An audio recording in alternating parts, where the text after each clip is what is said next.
Assalamualaikum warahmatullahi wabarakatuh. Bismillahirrahmanirrahim. Alhamdulillahirabbil alamin wa bihi nasta'in wa ala umuri dunya waddin. Wassalatu wassalamu ala asrofil anbiya'i wal mursalin wa ala alihi wa sahbihi ajma'in, amma ba'du. Puji dan syukur selalu kita panjatkan kehadirat Allah Subhanahu wa taala yang pada hari ini adalah tahun ke-24 kami DMPS Geraha Raya UMGR mengadakan acara seperti ini setiap bulan, berarti sudah berapa ribu purnama. Luar biasa, alhamdulillah. Salam dan sholawat semoga selalu tercurah kepada junjungan kita bersama, suri tauladan satu-satunya pemberi syafaat, Nabi besar Muhammad SAW. Yang saya hormati Bunda Ani, selamat datang Bunda, pembina IWMGR sekaligus pembina DMPS IWMGR. Yang saya hormati Ibu Ketua Majelis Taklim Ar-Rahman, Ibu Dewi Sasmita, beserta segenap jajaran pengurus MT Ar-Rahman. Yang saya hormati Ibu Nur Saadah, koordinator SSB. Ini SSB nomor 1. Ini setiap bulan kerjanya ya, Bu Nur dan kawan-kawan di tim SSB. Yang saya hormati ketua-ketua bidang koordinator yang hadir pada hari ini, ada Bu Mila, ada Bu Farida dan lain-lain. Selamat datang, dan saya hormati ketua-ketua MT seluruh Geraha Raya, dan yang saya banggakan, saya cintai bunda-bunda semua yang menyempatkan hadir pada Minggu pagi yang seyogyanya berjibaku beraktivitas bersama keluarga tercinta, tapi menyempatkan waktu 1 bulan sekali di acara silaturahim safari bulanan. Selamat datang Bu Rina, Bu Ida. Ini ketua koordinator Ihlah dan UMKM. Pada hari ini alhamdulillah kita diberi cuaca yang cerah ya. Secara penyelenggara MT Ar-Rahman luar biasa. Saya agak terkejut loh. Kok ini luar biasa ya persiapannya. Jadi mudah-mudahan ini baru 2 tahun ya Bu ya. Ya, musola ini mudah-mudahan kami ini menjadi bagian dari kemakmuran musola Ar-Rahman. Ya, jadi kita bersyukur bahwa di tahun yang ke-24 kita menjadi bagian atau bertambahnya saudara-saudara kita yang ada di klaster-klaster baru. Jadi ini adalah yang perdana kami lakukan di sini, tapi saya yakin ini bukan yang terakhir ya Bu Dewi. Ya. Bunda ini Bu Dewi ini ketua MT ada 4 yang namanya Bu Dewi. Satu lagi udah payung di sini. Di Fortune Bu Dewi. Jadi ada 4 Dewi Fortuna yang ada di Geraha Raya, Masya Allah. Terima kasih sekali lagi kepada tuan rumah yang sudah luar biasa mempersiapkan acara SSB ini, dari mulai menyiapkan fasilitas untuk UMKM, dan kami juga hari ini di endorse ya, tiap didukung oleh Rumah Sakit Brawijaya untuk mengadakan cek gratis, dan insya Allah ada 2 yang sudah bergabung mendukung semua acara-acara di DMPS, yaitu Rumah Sakit Brawijaya secara rutin dan Insan Permata. Jadi kami bergantian untuk berkolaborasi untuk memberi kemanfaatan untuk kita semua insya Allah. Dan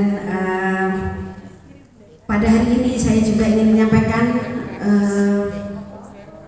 program-program yang ada di bulan-bulan mendekat. Dari bulan depan yang terdekat itu mungkin di bulan Juli kami akan mengadakan dari bidang informasi muslimah, bukan, di bidang muslimah terampil maksud saya, akan mengadakan kegiatan bersama dengan Brawijaya, betul Bu Mila? Ya, untuk kegiatan edukasi kesehatan. Mungkin temanya akan menyusul, dan kemudian bulan September kami ini yang mungkin lumayan ditunggu ibu-ibu ini. Bu Rina ini punya acara Rihlah. Jadi setiap tahun kita mengadakan acara Rihlah secara bergantian.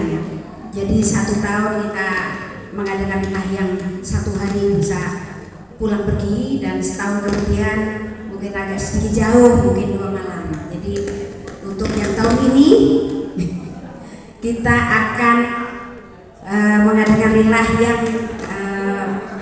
tidak menginap, gitu Bu Rina ya. Jadi mungkin bunda-bunda sekalian nanti sebentar lagi mungkin akan rilis flyernya kemana akan pergi. Mungkin tim Rihlah akan memfiniskan acara itu. Mudah-mudahan inilah, bukan berarti kami ini Bu ya foya-foya atau apa, bukan, tapi ini bagian dari mempererat silaturahim. Termasuk acara pagi ini adalah selain silaturahim, mudah-mudahan ukhuwah yang semakin terbangun di antara kita, di antara klaster. Semua program-program yang kami buat dalam 1 tahun akan lebih mudah kita melakukan karena kita bersama-sama. Tidak ada yang hebat sendirian, tapi kita hebat bersama. Jadi mungkin itu tidak panjang lebar. Sekali lagi mohon maaf atas segala kekurangan kami atas nama pengurus DMPS. Mohon maaf sebesar-besarnya dan terima kasih kepada MT Ar-Rahman. Demikian, wassalamualaikum warahmatullahi wabarakatuh. Waalaikumsalam warahmatullahi wabarakatuh. Terima kasih Bu Yanti Iksan atas sambutannya. Semoga apa yang dicita-citakan dapat tercapai. Salah satunya yaitu dapat memakmurkan Mushola Ar-Rahman dan juga semua majelis taklim khususnya yang berada di Geraha Raya. Amin amin ya rabbal alamin ya bunda-bunda. Baiklah, sebelum kita masuk ke sesi acara inti, marilah kita saksikan penampilan dari grup Qasidah Al-Asjar. Kepada grup Qasidah Al-Asjar, waktu dan tempat kami persilahkan.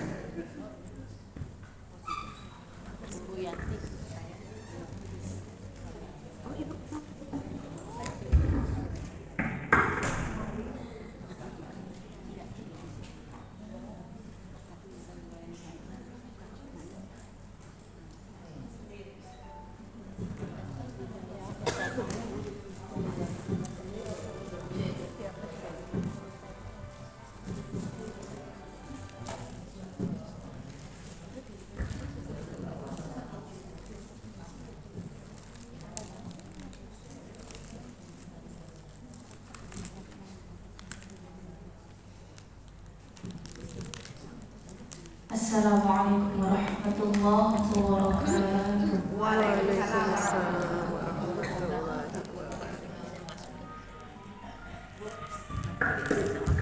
Kullul qulubi ilal habibi tamilu wa ma'i bidzalika syahidun wa dalilu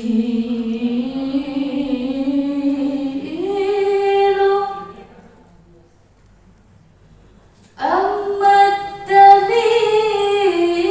الدليل إذا ذكرت حبيبي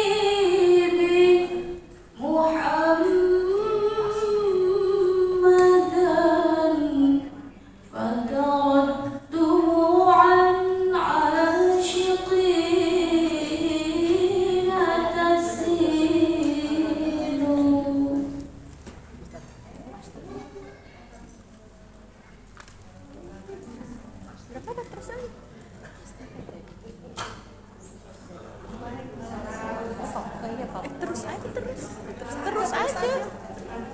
Terusin aja, nggak apa-apa, terus.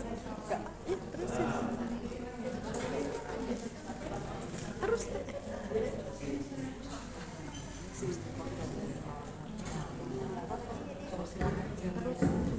Ya, alhamdulillah saat ini sudah sampai Ya, saat ini sudah sampai guru mulia kita, Al-Mukarram Al-Ustadz Muhammad Zafadlan Rabbani Al-Garamatan.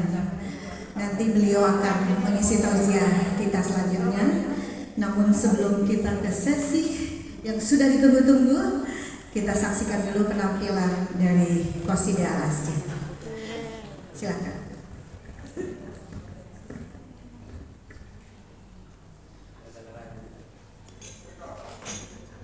Hayyul hadi bi ajmal iqam sallu ala ya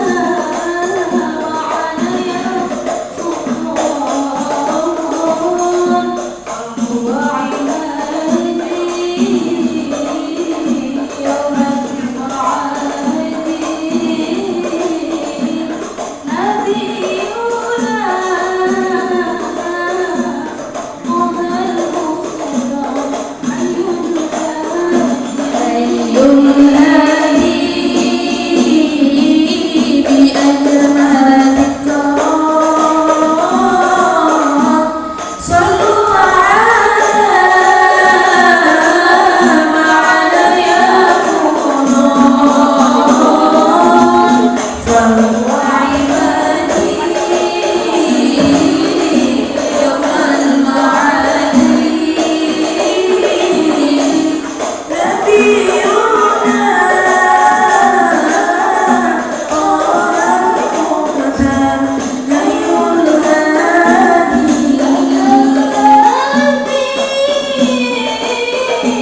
Baik hadirin jamaah pengajian yang dirahmati Allah.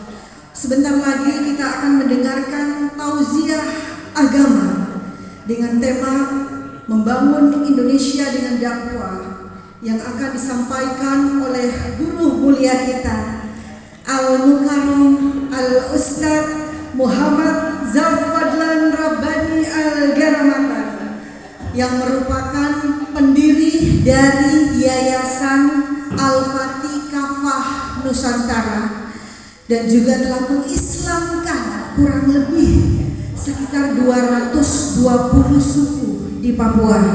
Masya Allah. Dan semoga dengan hadirnya beliau di pengajian ini dapat membawa keberkahan bagi kita semua. Amin ya rabbal alamin. Marilah bersama kita dengarkan tauziah agama yang akan disampaikan oleh guru mulia kita Al-Mukarram Al-Ustadz Muhammad Zafadlan Garamatan. Waktu dan tempat kami persilahkan.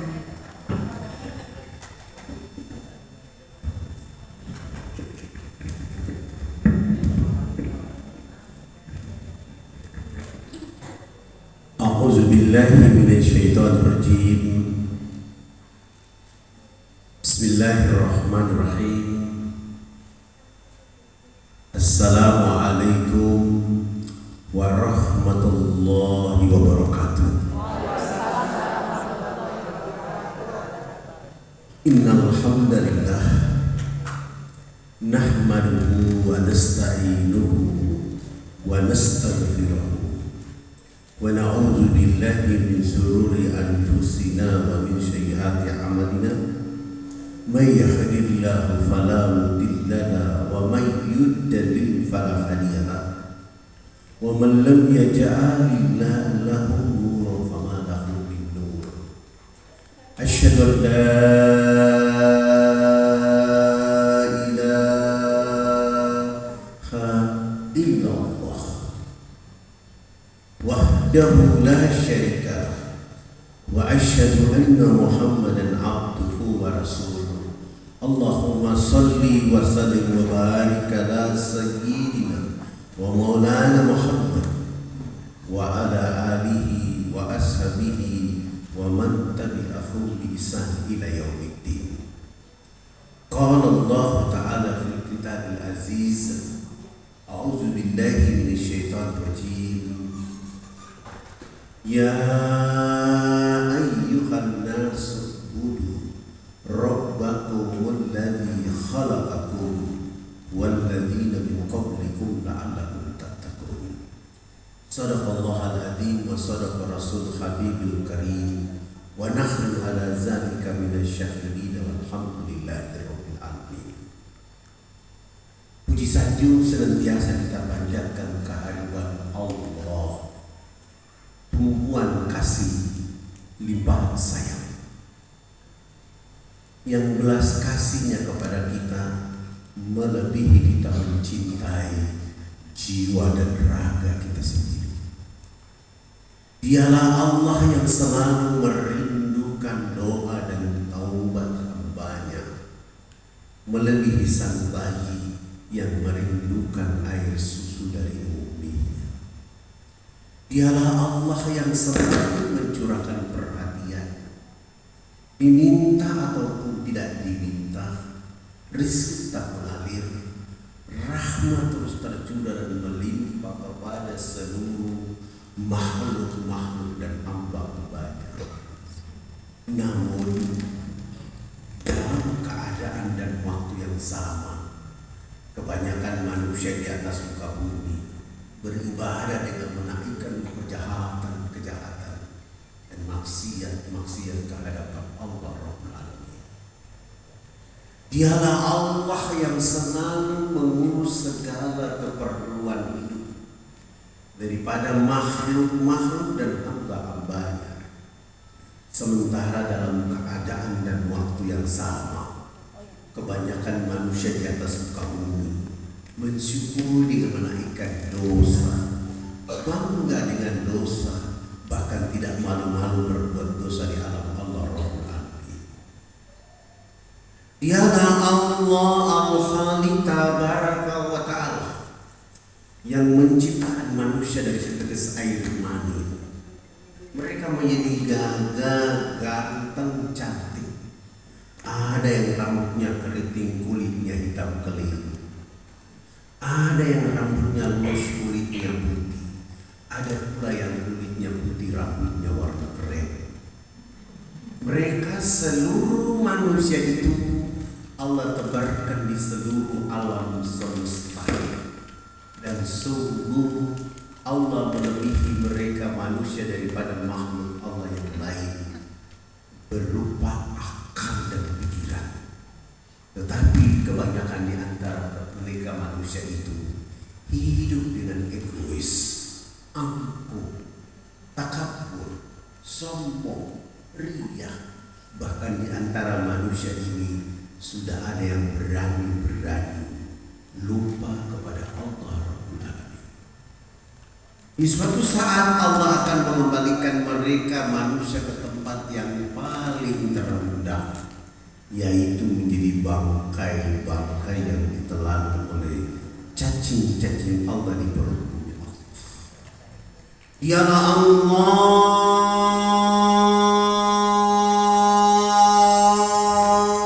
Akbar. La ilaha illallah ma'budan illallah. Alhamdulillah, dengan segala hamparan ridho, rahmat, taufik, kesempatan, kesehatan pada kita sekalian, sehingga kita mampu dari tempat yang berbeda-beda menyatukan jiwa dan raga kita berdiam ke tempat yang mulia. Semoga duduknya puan-puan di majelis yang mulia ini seperti sedang berada di dipan-dipan surga Allah Subhanahu wa Ta'ala. Dan semoga duduk di tempat yang mulia ini menjadi saksi terbaik di akhir zaman.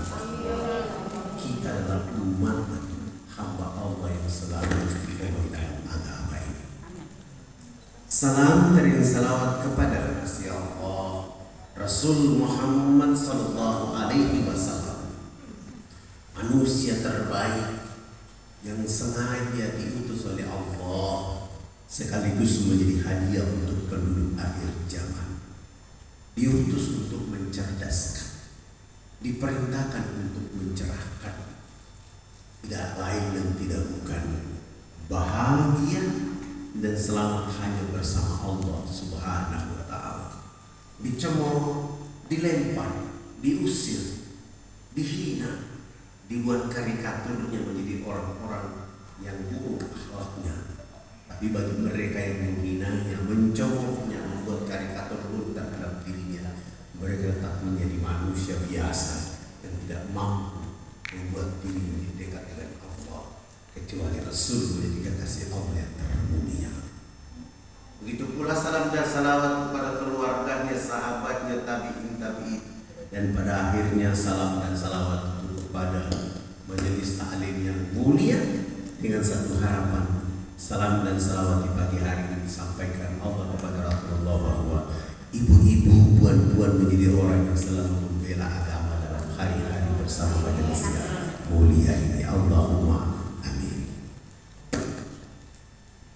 Ibu-ibu yang dirahmati oleh Allah Subhanahu wa Ta'ala, tema membangun Indonesia dengan dakwah. Ini bahasanya Indonesia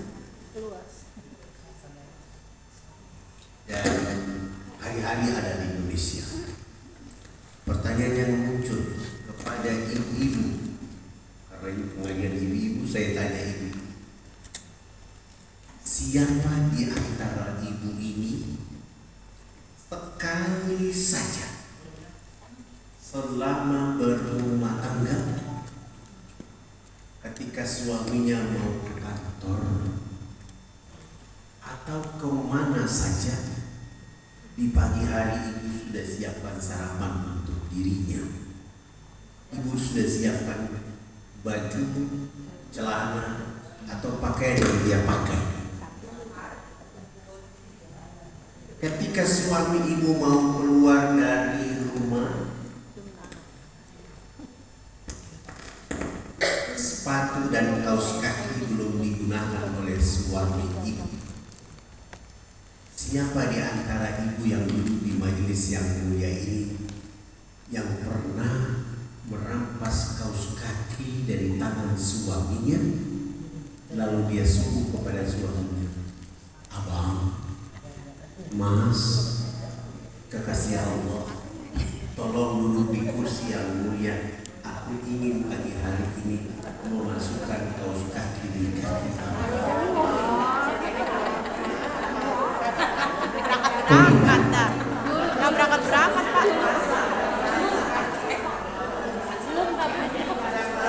Cuma menyiapkan pakaiannya aja.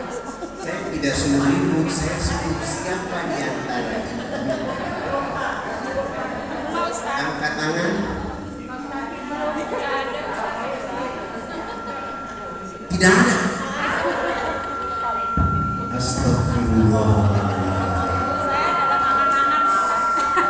Besok hari Senin mulai praktek. Sepakat?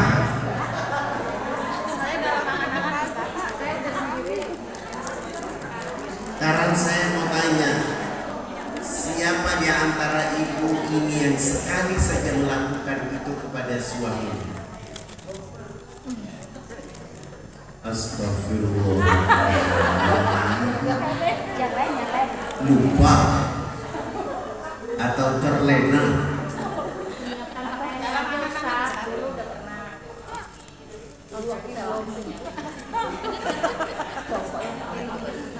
Pertanyaan kedua. Jangan yang berat-berat. Bu, jangan tawa Bu, istighfar Bu. Yang masih punya suami. Manakah yang paling ibu sukai? Jatuh dari awan ke tanah,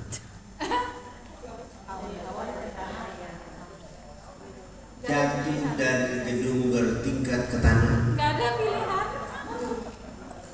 jatuh dari tiang listrik ke tanah,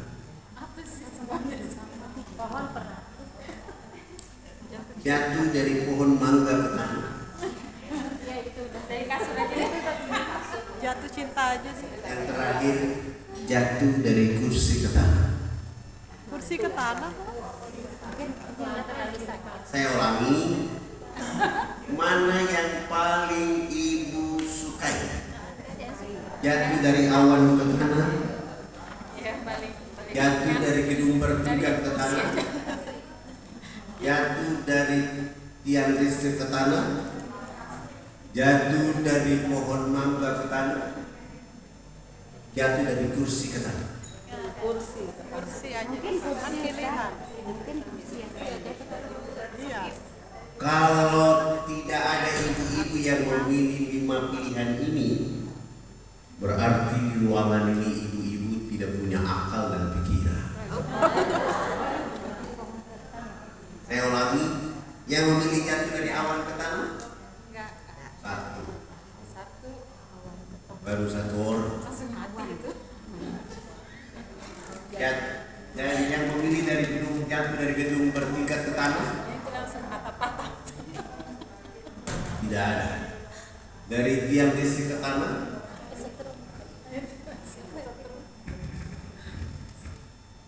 Dari pohon mangga ke tanah? Satu orang. Kulit mangga jatuh. Yang memilih jatuh dari kursi ke tanah? 1, 2, 3, 4, 5, 6, 7, 8, 9. Yang lain mau kemana?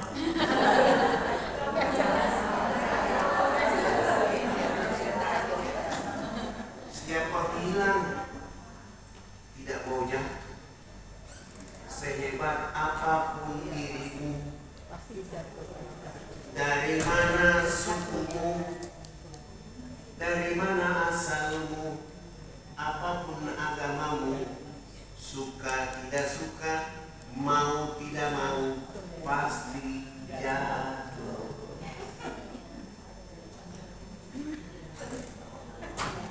Kita baru dapat 11-12 orang yang punya pilihan. Pilihan yang terakhir, sekarang pertanyaan yang terakhir. sebelum kita bahas materi.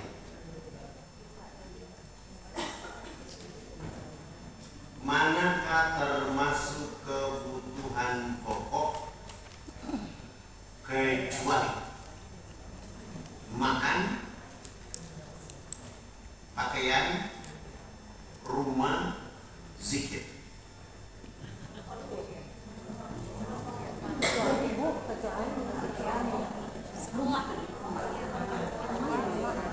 Saya ulangi, ini bahasa Indonesia tahu semua kan? Saya ulangi bahasanya. Manakah termasuk kebutuhan pokok di bawah ini kecuali makan, pakaian, rumah, zikir?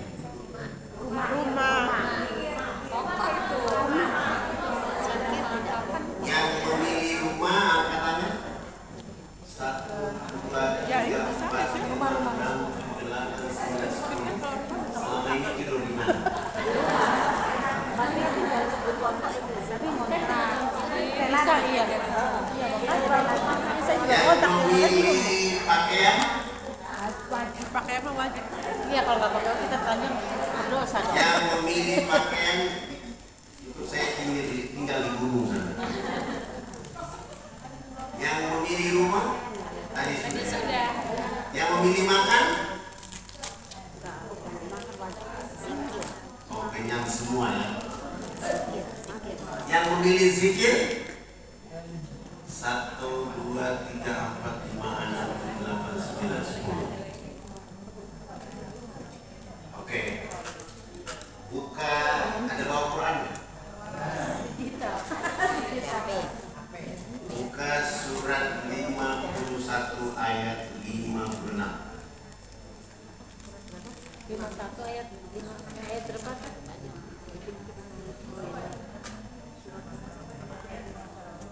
Al-Zariyat.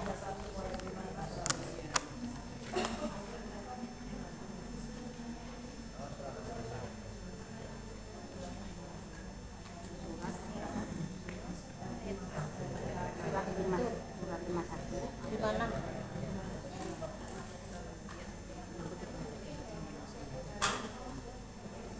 Silakan kalau sudah yang ketemu baca.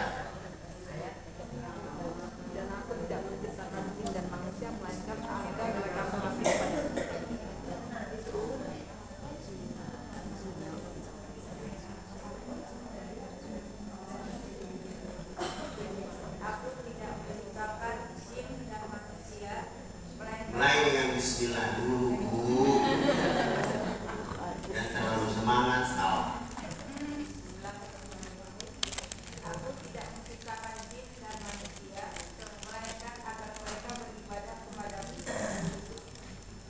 أعوذ بالله من الشيطان الرجيم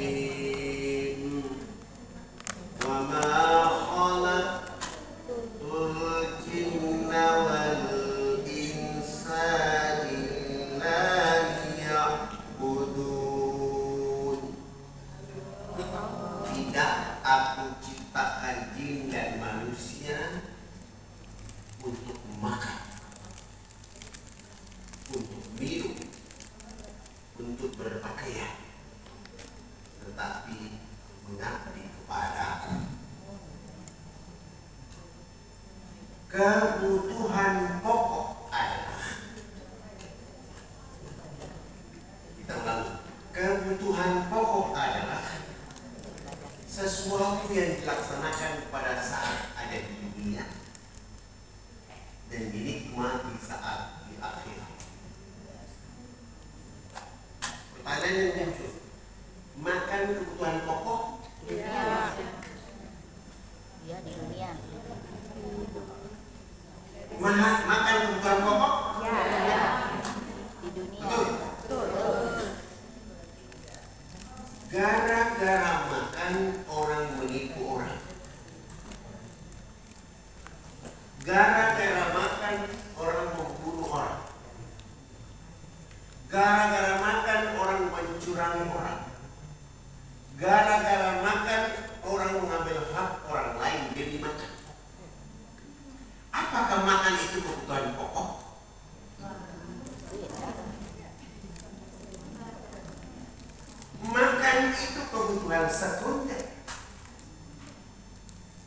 Seluruh orang di bumi dibohongi, ditipu dengan opini seakan-akan makan itu kebutuhan pokok. Sehingga pagi, petang, siang, malam urusannya makan. Monyet makan? Mengambil hak orang lain? Iya. Rakus? Yup. Apakah manusia rakus? Tidak.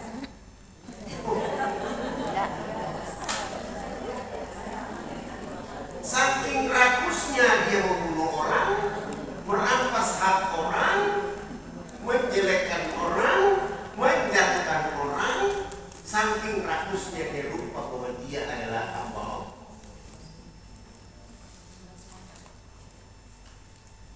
Maka akan hadir dengan kata A tidak, G lapar.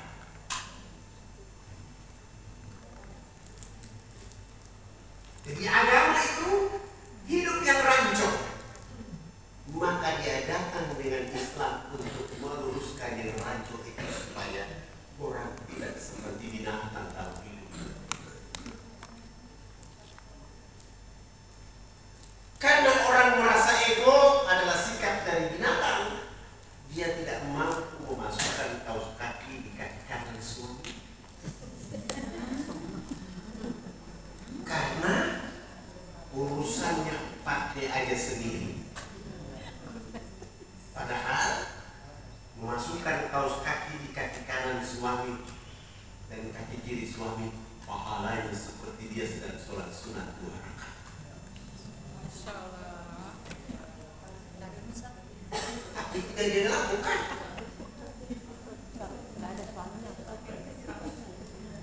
Tidak harus tunggu suami ustaz, suami nabi. Karena urusan pahala itu ibadah kepada Allah. Karena ibadah itu kebutuhan pokok. Kalau ibadah itu kebutuhan pokok, maka masing-masing diri mulai mendakwakan dirinya terlebih dahulu. Punya suami yang galak suka gak? Punya suami yang galak suka gak? Astagfirullahaladzim. Yang menjodohkan ibu dengan suami siapa? Allah. Apakah Allah salah? Karena ibu tidak memikirkan yang galak itu menjadi lahan kebaikan itu untuk merubahnya menjadi taat kepada Allah dengan dakwah, sehingga ibu mengatakan yang galak itu tidak baik. Padahal ibu menjadikan berjodoh dengan suami yang galak supaya hari-hari ibu merebut pahala dari si Asia. Karena suami Asia itu galak, sombong, rakus, egois, ampuh. Tapi Asia hari-hari merebut pahala itu. Sementara ibu justru menolak suami yang galak. Padahal ketika suami yang galak itu ribut, marah, ibu menyediakan dia satu hadiah gelas air putih. Pahalanya juga sama kedudukan seperti sedang sholat sunat 2 rakaat.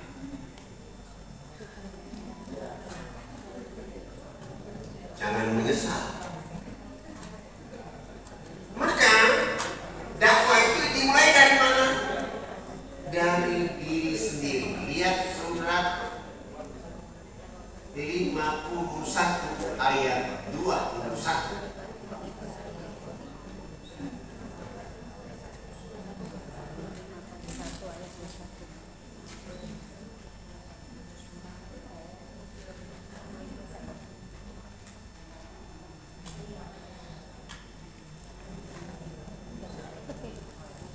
Silahkan baca.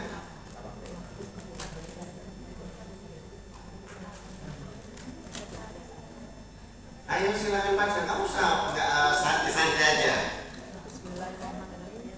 Dan juga pada dirimu sendiri, maka apakah kamu tidak memperhatikan? Bismillahirrahmanirrahim.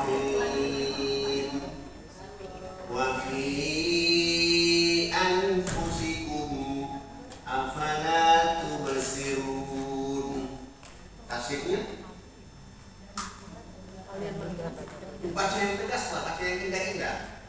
Baca ayat kok main-main. Dan juga pada dirimu sendiri, maka apakah kamu tidak memperhatikan?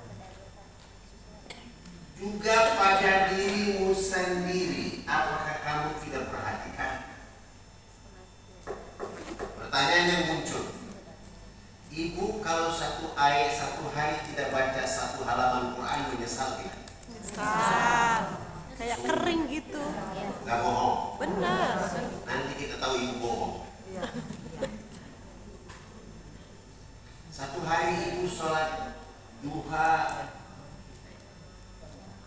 tidak sholat duha, 2 rakaat menyesal tidak? Sungguh? Oke, nanti kita survei. Ibu yang bohong atau pertanyaan yang salah? Satu hari ibu tidak menyediakan satu amalia untuk anfus diri ibu menyesal atau tidak? Oke, mulai kita masuk ke pertanyaan jebakan. Ketika hari Sabtu, hari Ahad di waktu libur tidak ada pengajian, ibu bersama suami dan anak-anak tidak lagi sarapan di rumah, makan. Ingin menikmati suasana keluarga, maka bergeser ke halaman rumah. Ada taman, makanan disiapkan. Tiba-tiba ada fakir miskin dari halaman rumah, dari pagar. Assalamualaikum Pak Bu, saya sudah 5 hari belum makan. Ibu dengan senang hati membuka pintu, mempersilahkan masuk. Ibu siapkan dia makan, minum. Setelah dia makan, minum, dia melempar ibu dengan piring dan gelas itu. Apa yang ibu lakukan? Kata-kata apa yang pertama keluar dari lisan? Astagfirullah. Mulai bohong, mulai ya. Mulai ketahuan. Mulai ketahuan. Alhamdulillah saya mana sih?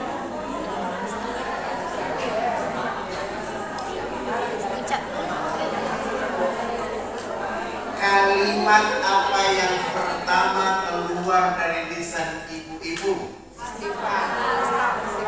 Kalimat apa? Astagfirullah. Mulai bohong. Ya kalau saya alhamdulillah. Mulai tidak jujur. Mulai belajar tidak jujur. Astagfirullahaladzim. Baru habis itu baru gitu.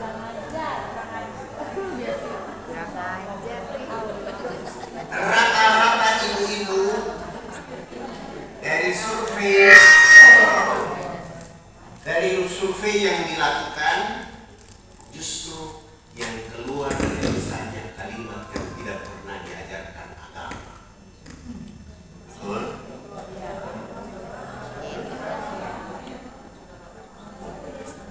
Kurang ajar.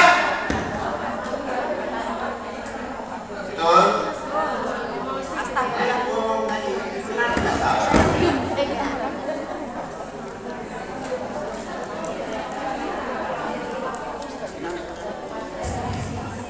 Bu, apakah fakir miskin yang tadi meminta itu salah, atau dia keliru, atau dia memang begitu keadaan?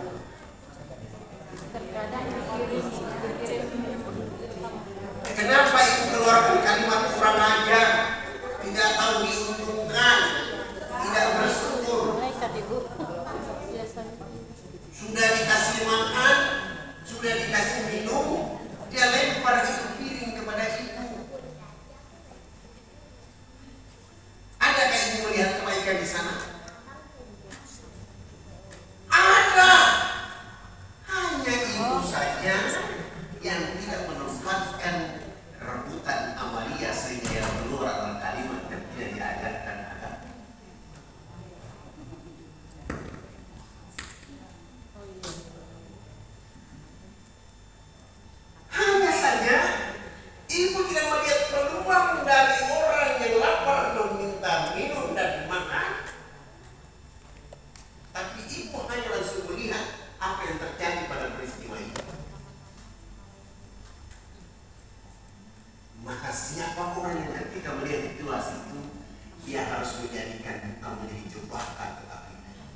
rahmat pada dirinya.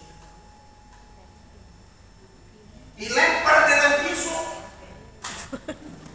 Menghindar. dia tidak menghindar, tapi dia menerima dengan senang hati. Ya Allah, alhamdulillah,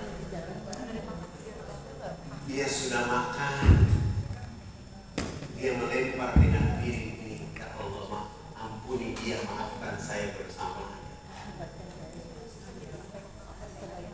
Lalu mendekati yang melempar piring sesudah dia kasih makan itu. Pak, Bu, Nah, mungkin ada yang tidak enak dari makanan yang kami sediakan.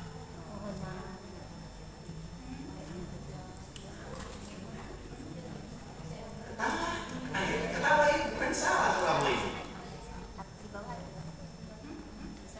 Islam itu mencerahkan. Islam itu mendakwahkan. Islam itu energi memperbaiki orang. Seberat apapun dalam hidup mereka, datanglah dengan dakwah kepada mereka. Setulus bahasa dakwah itu dengan tindakanlah untuk kamu sakit. Jadi walau suamimu galak dalam hidupmu, jangan engkau menjadi orang yang membalas dengan kebencian. Tapi engkau melahirkan cinta dengan dakwah kepada mereka. Kebencian akan berbuah diri. Kalah, teman, sahabat, cinta. Ini harus dimiliki oleh orang Islam. Walau kamu dibenci, kamu tidak disukai orang, dan hari-hari kamu menerima cekokan, fitnaan, angkat tangan bersama Allah pemilik dirimu dan pemilik orang yang memfitnahmu. Suatu saat Allah akan pertemukan dengan kebaikan di antara mereka. Itulah pintu dakwah. Maka kalau ibu punya suami yang taat, alhamdulillah. Terima kasih ya Allah. Saya sudah istikharah bertahun-tahun. Engkau kirim laki-laki galak ini untukku. Alhamdulillah. Ternyata engkau sungguh mulia. Engkau bawa amal terbaik, tidak di luar, tidak di tetangga, tidak di partai politik, tidak di organisasi manapun, tapi lahan itu ada di rumahku. Lahirlah energi dakwah kepada mereka.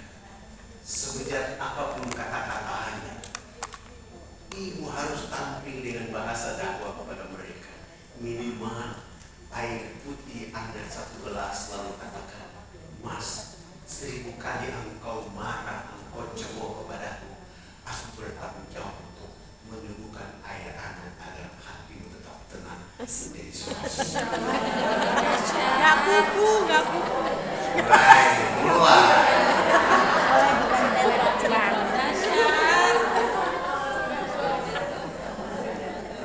Ya, ini dakwah.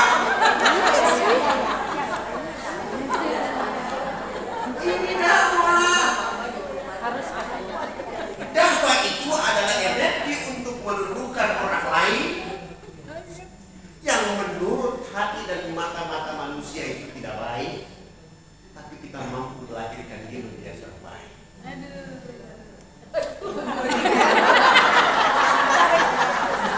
Bu, udah terasa beratnya? Belum dicoba. Belum dicoba udah ada jiwa. Salah bukan saya. Cuma saya aja Ustaz. Mengapa perlu itu? Laki-laki yang bernama Muhammad, pemuda kecil itu, ketika mereka ada di rumah pamannya, Abu Talib, dia bertindak di rumah menjadi orang kedua, sementara sepupunya Ali dan Ja'far dan adiknya menjadi orang utama. Setiap makanan sudah masak selesai, Abu Talib menyuguhkan makanan kepada Muhammad, tapi Muhammad masih kecil itu mengatakan, aku tidak pantas mencicipi terlebih dahulu. yang terlebih dahulu adalah Ali Ja'far, karena mereka orang pemilik rumah ini.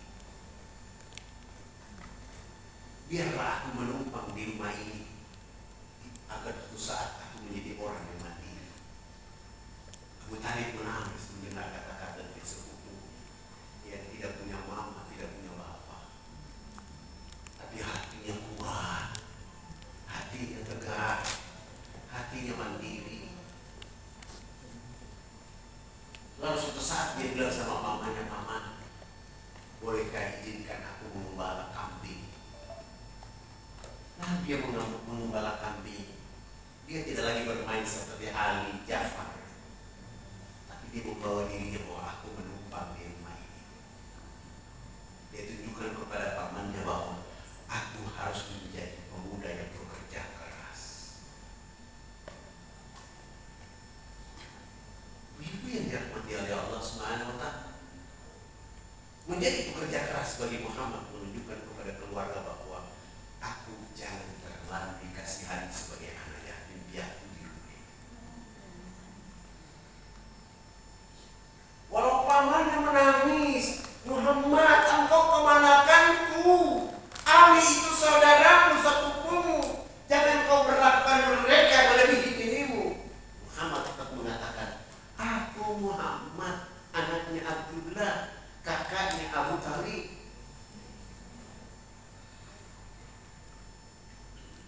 Tapi dia hidup dengan mandiri. Ketika dia hidup dengan mandiri, maka ada transaksi bisnis, perdagangan. Lalu kota Mekah itu mendapat berita bahwa ada pemuda bernama Muhammad itu laki-laki yang jujur. Ada perempuan kaya bernama Khadijah ditinggal oleh suaminya yang pertama. Mengutus perempuan yang bernama Maisarah, "Coba kau panggil laki-laki yang bernama Muhammad itu. Katanya dia laki-laki jujur. Bawa ini barang dagangan kita, kasih tahu bahwa ini harganya 5.000, 10.000, 12.000. Nanti di perjalanan kau bilang kepada pemuda itu, Khadijah kan tidak tahu harga dari Khadijah 5.000. Bagaimana kalau kita kasih harga 15.000, agar saya 5.000, kamu 5.000, Khadijah 5.000. Tidak ada yang kurang. Khadijah tetap utuh. Yang 10.000 kita kasih naik harga 30.000, Khadijah 10.000, saya 5.000, kamu Muhammad pemuda 10.000. Akhirnya masing-masing 10.000. Yang 12.000 kasih naik harga lagi sama, Khadijah 12.000, saya 12.000, kamu Muhammad 12.000. Kata Muhammad kepada Maisarah, "Saya tidak biasa menjual harga yang tidak diketahui oleh orang lain, walaupun keuntungannya besar." Kata Maisarah, "Ya kita kan perlu untung, Mekah Musam itu jauh. Ngapain kita perkaya perempuan yang bernama Khadijah?" Kata Muhammad, "Pemuda waktu itu, aku tidak peduli. Yang penting aku jaga identitasku menjadi Muhammad." Begitu pulang, Khadijah dia tanya, "Bagaimana? Bagaimana setelah kau bawa laki-laki itu?"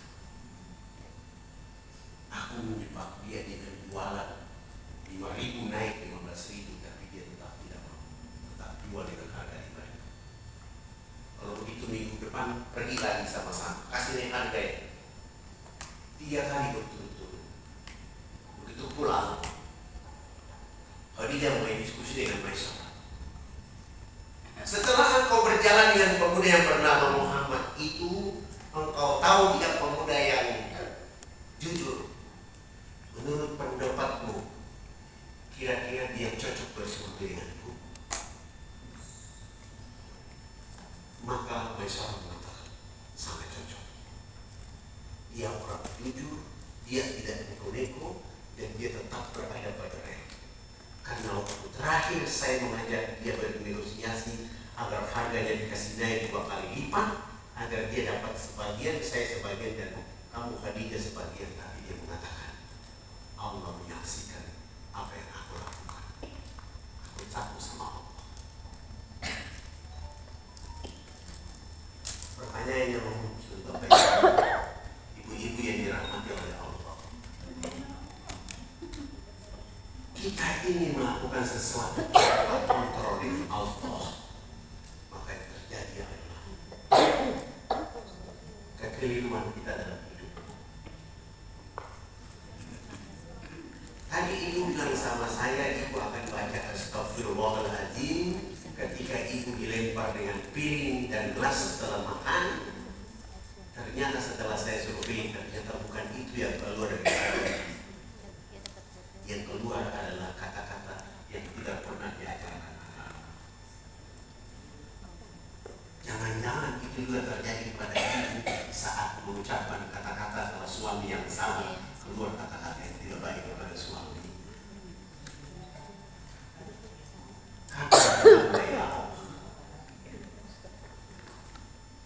Kapan kita mulai membuat tindakan?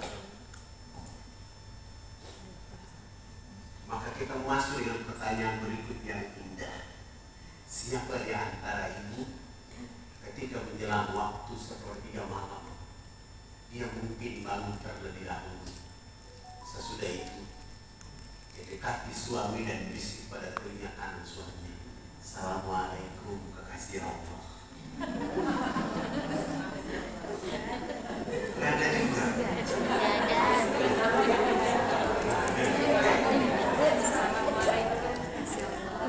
Biasanya gimana Mas suami?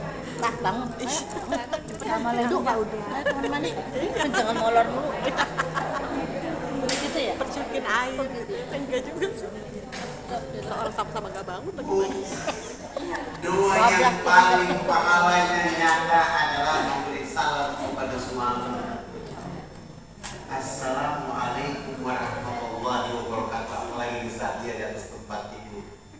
Berapa energi kebaikan amalia yang ibu dapatkan? Menurut ketua RT di sini, ibu-ibu kalau kasih bangun suaminya pakai kaki.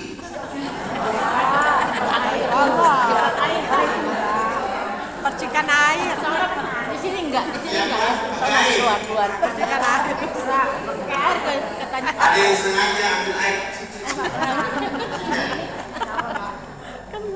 Janganlah, Bu. Dekati telinganya, bisik dengan Assalamualaikum warahmatullahi wabarakatuh. Apapun yang Langsung diajak lah itu. Serangan subuh. ada juga. Nanti diketawain. Bagaimana bisa kita mulai mendapat Indonesia kalau dari rumah sendiri tidak ada dakwah? Sekarang pertanyaannya lebih keras lagi. Senangkah ibu-ibu punya tetangga yang cerewet?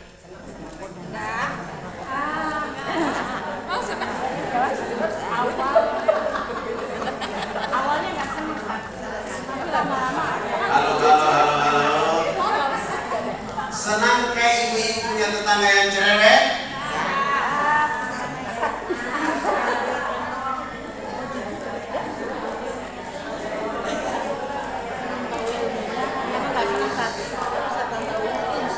Kenapa ibu tidak senang?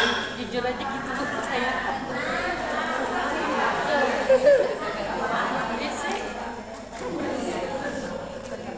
Bu, mestinya ibu katakan Alhamdulillah. Terima kasih ya Allah, Engkau titip tetangga yang cerewet menjadi tetangga. Bagaimana cara membuat dia tidak cerewet? Pagi-pagi sebelum dia bangun tidur atau dia sudah bangun tidur, ibu terlebih dahulu bangun, lalu mengantar pisang goreng. Ada yang begitu? Saya tunggu ya. Astagfirullahaladzim. Rumah saya pos kosong Ustaz. Lagi saya kosong. Dari Nggak punya tetangga, keluarga jadi saya nggak sendiri punya tetangga. keluar ke tetangga.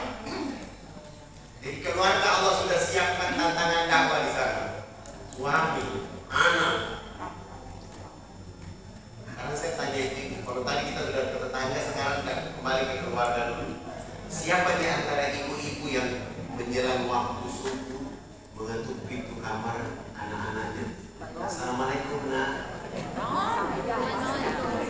Ibu-ibu itu kan pindah waktu subuh.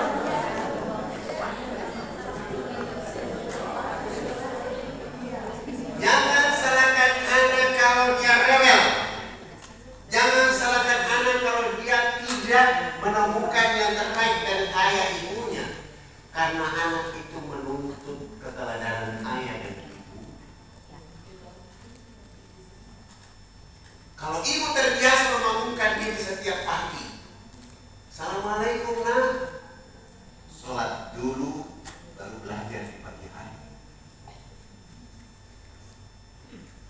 Yang laki-laki, nak, alangkah indahnya engkau membawa papa dengan mama ke surga. Pergilah kau ke masjid terdekat. Gak usah dengan kata-kata yang ke masjid, ke masjid. Gak usah. Tapi dengan kata-kata yang sederhana. Karena ketika ibu membuka pintunya, Assalamualaikum nak. Energi langit sudah bergeser kepada akal pikiran anak. Besok pagi, Assalamualaikum nak. Sholat subuh. Ya itu.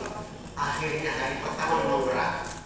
Hari kedua masih berat. Hari ketiga dia mulai terasa. Kenapa ibuku begitu asik setiap pagi membangunkan aku? Lantas tahu ibu belum datang, mengetuk pintu dia sudah siap, mengetuk pintu rumah, pintu kamar ibu. Kok ibu tidak mengetuk pintu rumah, pintu kamarku lagi? Mereka ini merebut kebaikan yang ibu sudah ajarkan kepada mereka. Halnya kecil, tapi dakwah pengaruhnya besar.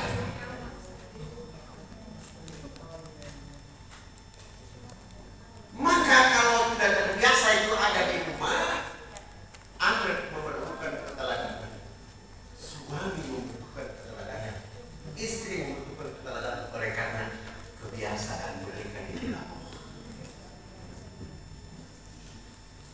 Coba mereka duduk di dua tamu, ibu, ayah, anak, 3 orang. Lalu ayah memulai, Bismillahirrahmanirrahim.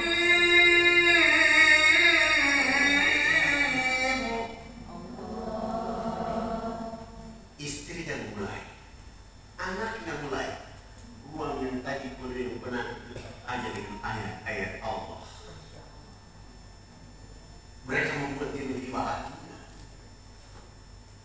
Persoalan yang terjadi dalam rumah tangga itu dihias dengan ayat Allah karena ada dakwah di sana.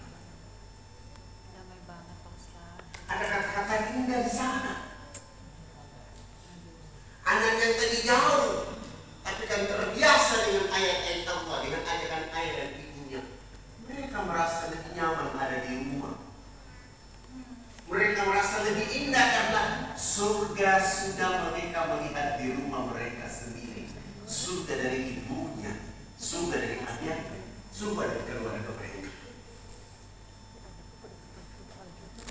Maka kalau satu hari dalam rumah tidak ada ajakan dakwah di antara mereka, mereka justru akan takut. Saya punya murid sudah ikut mengaji di saya kurang lebih 5 tahun. Mereka ini murid tidak terdaftar. Setelah pengajian 5 tahun, laki-laki ini menghadap saya dan bilang, Pak Ustaz, kenapa saya sudah 5 tahun mengaji di sini, saya tidak dapat jodoh? Saya bilang sama sang laki-laki ini, bukan lembaga perjodohan. Ini tempat pengajian. Kalau Anda datang ke sini cari jodoh, Allah tidak menemukan jodoh karena ini tempat pengajian. Mana nomor teleponmu? Saya minta nomor teleponnya, catat namanya, ditulis di buku agenda. Dia pulang. Esok hari datang lagi perempuan yang juga ikut pengajian di situ sudah 5 tahun. Assalamualaikum. Waalaikumsalam warahmatullahi wabarakatuh. Ada apa? Pak Ustaz, saya mau tanya, kenapa saya sudah ikut pengajian di sini 5 tahun, saya tidak dapat jodoh? Saya bilang, ini bukan lembaga perjodohan. Ini majelis taklim. Besok pagi kamu kesini. Mana nomormu? Kasih nomor telepon. Begitu dia pulang, saya telepon laki-laki yang kemarin. Besok kesini ya. Ada jodoh di sini. Yang perempuan pulang, saya bilang, Mbak, besok kesini ya. Ada apa? Ada jodoh di sini. Subhanallah. Begitu mereka bertemu, loh, kamu ngaji di sini juga ya? Loh, kamu juga ngaji di sini ya? Kenapa? Kami disuruh Pak Ustaz ke sini. Begitu saya keluar, saya bilang, ini jodoh kalian. Mereka dua menikah. Subhanallah. Menikah selesai, mereka bikin usaha, maju usahanya. Percetakannya maju. Warnetnya maju. Wartegnya maju. Bisnis usaha dagang bajunya maju. Hebat. Dapat order dari telepon tiap tahun, tiap bulan. Mereka fokus kepada usaha mereka, tidak pernah fokus untuk mendapatkan keturunan. Setelah 17 tahun mereka menikah, usaha mereka maju, mereka menghadap saya. Pak Ustaz, kami sudah menikah 17 tahun, usaha kami sudah maju. Kenapa kami belum dapat jodoh ya? Kami belum punya keturunan. Oh, selama 17 tahun kalian bikin apa saja? Kami hanya fokus kepada usaha kami. Wajar Allah tidak beri hadiah. Pak Ustaz, izin ya, mau ada, maaf ya. Sekarang saya tanya kalian, selama 17 tahun masih suka datang ke rumah mertua? Dua-dua dia. Ternyata mereka tidak pernah ke rumah mertua mereka. Selama 17 tahun apakah kalian pernah datang ke rumah orang tua kalian? Tidak pernah. Wajarlah kalian boleh dapat keturunan. Karena itu Allah kedua di bumi, Tuhan yang kedua di bumi. Yang kedua, selama 17 tahun masih ikut pengajian lagi? Tidak pernah. Masih suka ke masjid? Tidak pernah. Masih menyumbang, berinfak, bersedekah? Tidak pernah. Wajar kalian tidak mendapatkan keturunan. Kalian pulang, sholat taubat, minta ampun kepada Allah, lalu kalian berencana, insya Allah kasih kalian keturunan. Mulai pulang dan hubungan ke orang tua mereka masing-masing, datang ke mertua perempuan, habis itu ke mertua laki-laki, datang ke orang tua laki-laki, datang ke orang tua perempuan. Alhamdulillah, 3 tahun kemudian Allah karuniakan mereka anak laki-laki. Subhanallah, lahir anak, dikasih nama dia Dede.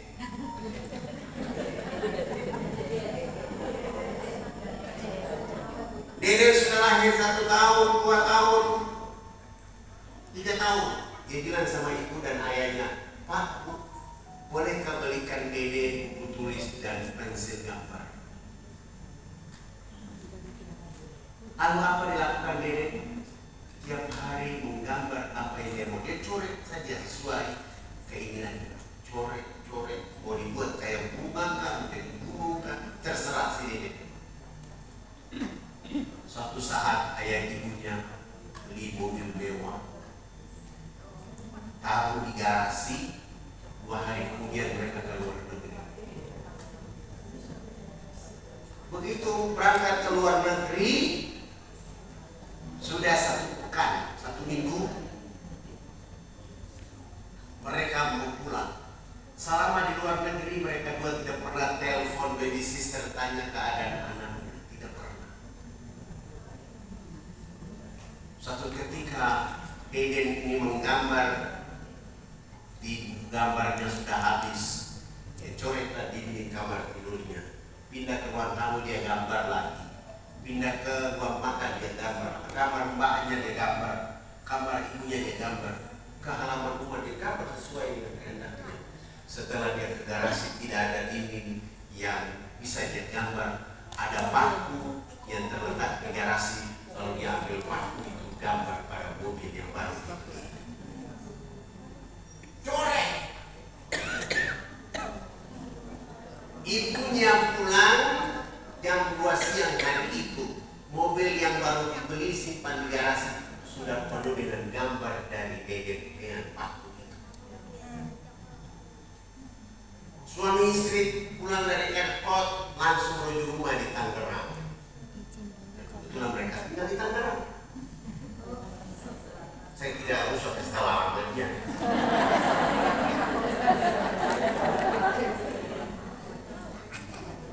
Suami istri turun, bukan mencari anak yang sedang tidur jam 2 siang, justru langsung ke garasi, lihat mobil yang penuh dengan coretan. Lalu suami istri pun, siapa yang coret mobil ini? Siapa?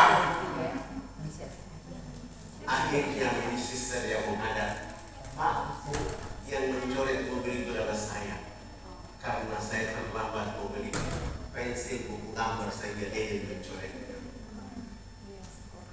Suami istri tanpa pikir panjang perintah baby sister kasih bangun anak mereka yang mereka rindukan. Dibawa keluar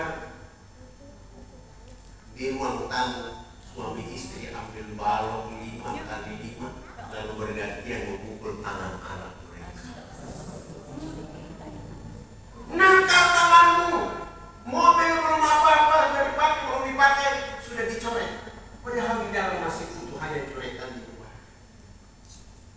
Apa yang terjadi bagi dia saat jam 2 siang itu? Dia meraung-raung menangis karena kesakitan. Pukulan ayah dan ibunya dengan balok 5x5.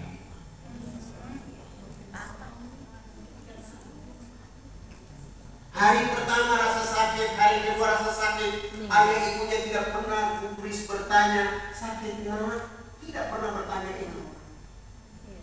Ayah ibu juga tidak pernah bilang kalau begitu bawa ke rumah sakit, tidak pernah.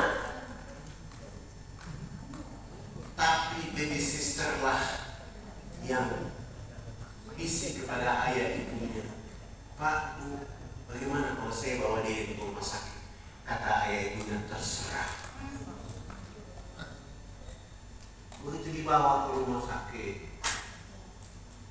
pertama, hari kedua, hari ketiga, hari keempat, hari kelima, dokter mengatakan supaya anak ini tidak kesakitan, jalan satu-satunya kedua tangan anak ini harus diamputasi.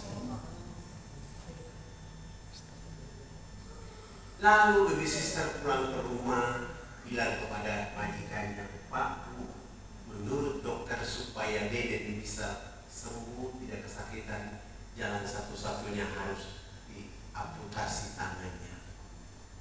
Suami istri langsung bertanya, ada surat penunjukan dari rumah sakit persetujuan? Suami istri langsung tanda tangan. Siap anak mereka tangannya diamputasi. Setelah diamputasi, 2 hari kemudian dia terasa kesakitan dan mereka pulang ke rumah. biaya rumah sakit sudah dibayar semua, pulang ke rumah, perjalanan pulang ke rumah, Deden bilang kepada baby sister, suster, jangan pertemukan aku dengan ayah dan ibuku dulu. Selama dia ada di rumah atau dia sudah pulang dari rumah sakit, ayah ibunya tidak pernah tengok di kamar tidur. Bertanya kepada baby sister saja tidak pernah. Lalu ketika suatu pagi anak ini bilang sama baby sister, jangan dulu pertemukan aku dengan ayah dan ibu, biarlah mereka pergi, nanti baru saya keluar. Apa yang terjadi dilakukan oleh Deden? Selesai ayah ibunya pergi, dia mandi, dia bilang sama mbaknya, antar aku tinggal di masjid, nanti duhur aku pulang makan, istirahat aku kembali ke masjid. Suatu ketika di hari Sabtu pagi, dia lihat ayah dan ibunya sarapan, lalu dia bawa tangan yang dalam keadaan luka itu, dia maju ke meja makan. Ayah ibunya sedang duduk di meja makan. Dia bilang satu pertanyaan kepada ayah dan ibunya, ayah, bunda, bolehkah Deden bertanya, kenapa tangan Deden dipotong? Suami istri mengatakan, karena tangan Deden nakal mencorek mobil papa dan mama, maka tangannya harus dipotong. Apa jawaban Deden kecil kepada ayah ibunya? Seandainya tangan Deden tidak dipotong di pagi hari ini, Deden mau mengulurkan tangan minta maaf atas kesalahan anak Deden itu. Suami istri mendengar kalimat dari anak itu, langsung jatuh tersungkur.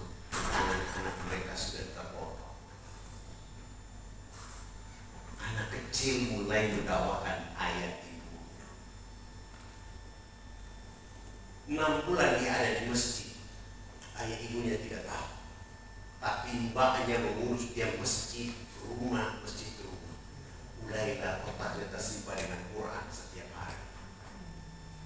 6 bulan kemudian dia sudah menyimpan 15 juz. 1 tahun kemudian 30 juz berikut tafsirnya di otak kiri dan otak kanan. Subhanallah. Begitu kami bikin acara lomba anak-anak cacat dunia, dia termasuk peserta dari Indonesia. Dibuat di Jeddah, dia ikut sampai ke sana. Begitu sampai di Jeddah, apa yang terjadi? Dia masuk urutan keempat dari anak-anak cacat dunia. Ketika ditanya oleh panitia, Deden, kenapa engkau begitu semangat menghafal Al-Quran?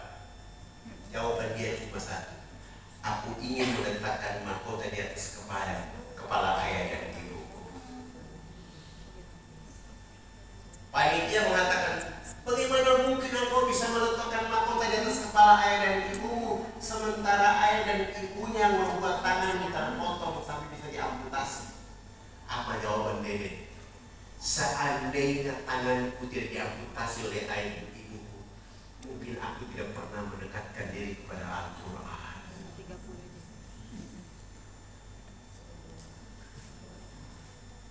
Begitu dia pulang, ayah ibunya malu kepada dirinya karena anak yang dihina, dipotong tangan hanya gara-gara mobil itu diganti oleh Allah dengan anak ini dapat hadiah dari Raja Salman, uang melebihi mobil yang dicoret tadi.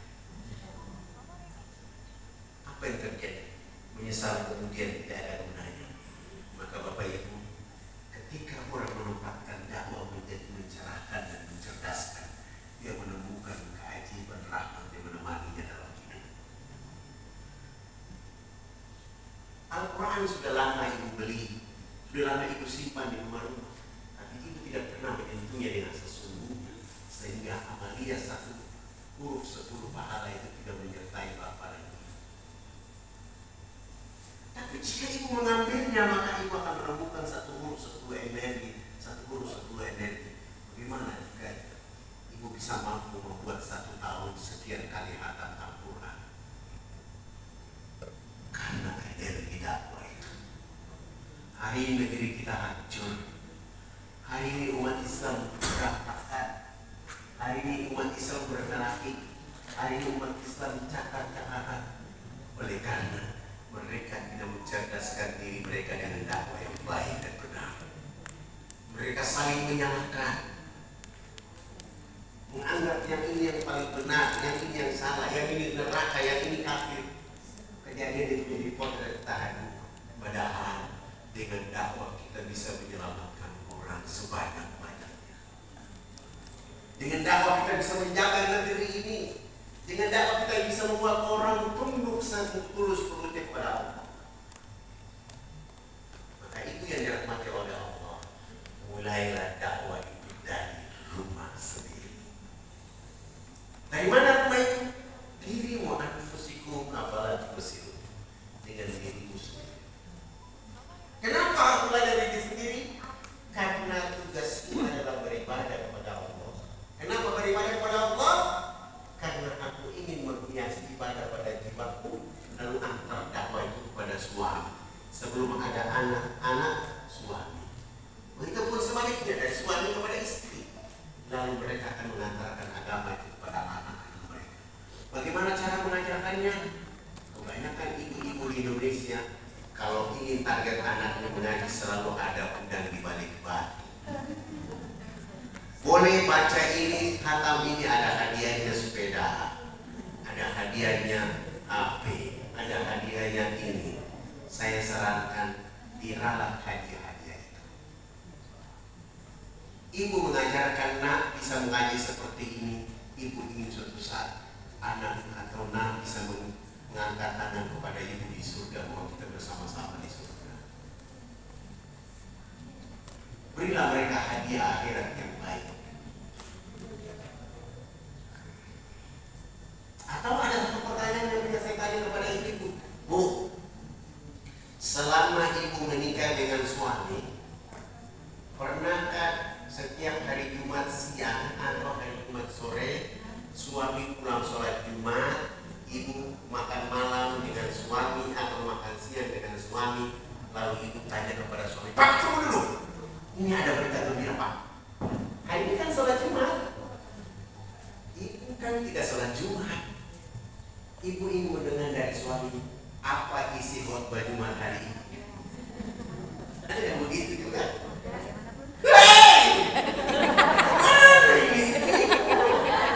Ada. Katanya sama kayak minggu lalu. Kayak minggu lalu. Ada. Mestinya ibu tanya, Pak, sebelum kita makan malam, sebelum kita makan siang ini, kebetulan ada anak-anak kita, ibu mau kasih satu pertanyaan. Apa isi khotbah Jumat hari ini?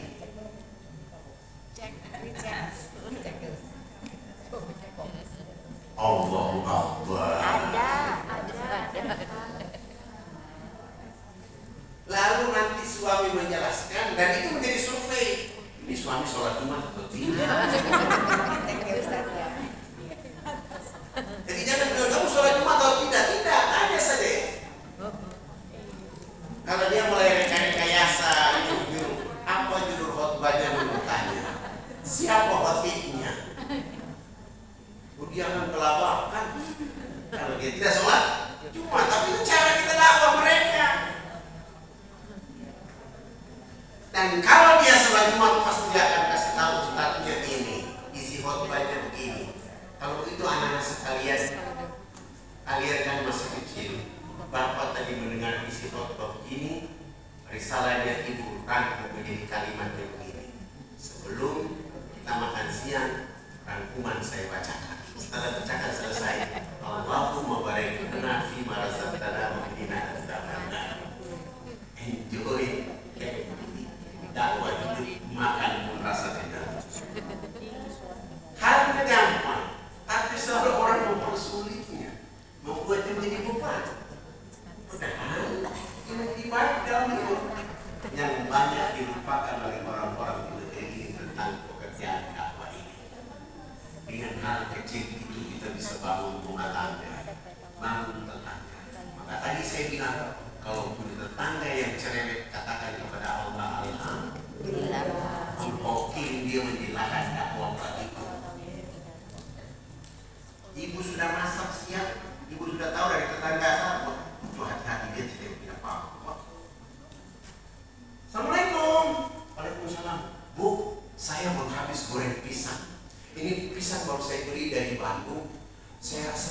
kalau saya dengan keluarga makan sendiri, saya ingin ibu ikut makan juga. Nanti ibu itu pasti ambil bisa berterima kasih. Semua baik-baik terima kasih semua. Apa? Biarlah dia bicara begitu kepada ibu, tapi ibu tenang. Esok lagi ibu mungkin bikin apa, minuman yang enak, angkat lagi kepada dia. Biasakan untuk ibu membuat telaga kebaikan untuk mereka yang menurut tetangga dia cerewet. Lambat laun dia akan kehilangan cerewetnya karena kebaikan yang ibu sudah ajarkan. Jangan pelihara dia lagi. Atau begini, senangkah ibu-ibu punya tetangga yang agamanya bukan Islam? Senang. Kenapa senang? Harus bertanggung jawab.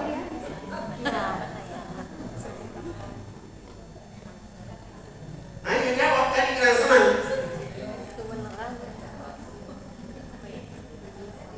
Senang karena dia adalah hamba Allah, kebetulan agamanya Islam. Allah kirim dia agar Allah perlihatkan Islam dari kita menjadi rahmat untuk mereka.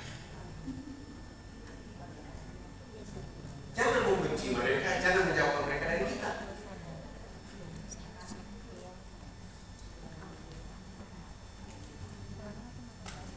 Coba lihat kasus cicitnya Rasulullah bernama Ali Zainal Abidin. Ali Zainal Abidin pergi ke masjid mau sholat zuhur, tapi dia terlebih dahulu datang ke masjid. Tiba-tiba ada orang yang ingin bayar hutang, dia lewat masjid itu.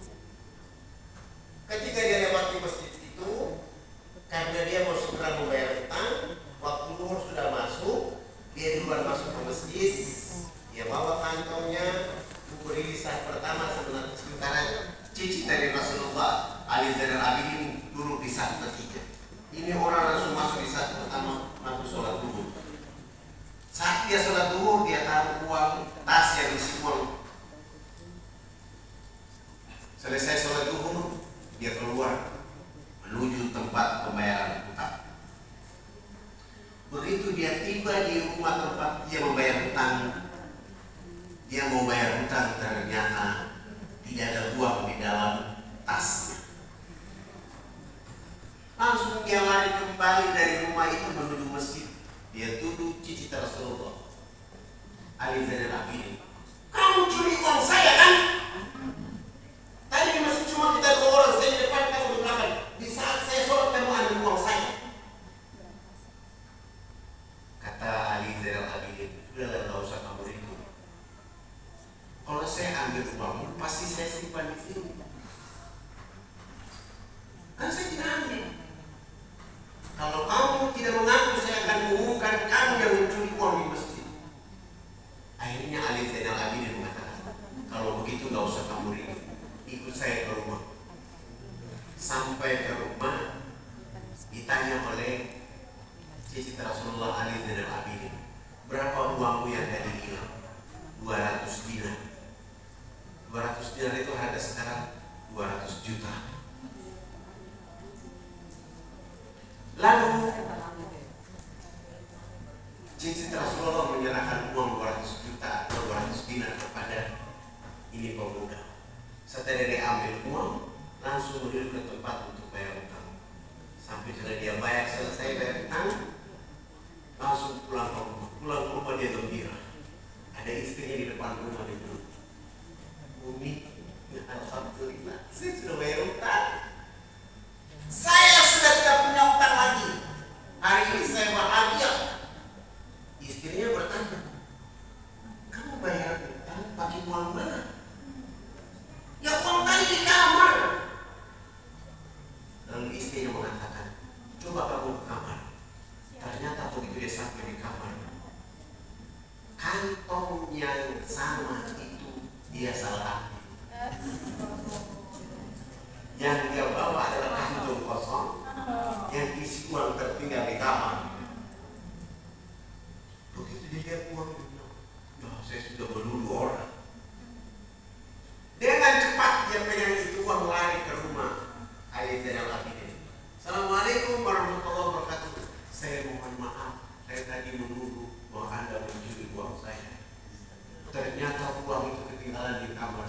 sekarang saya kembalikan kata Ali Zainal Abidin, itulah hadiah saya untuk kamu.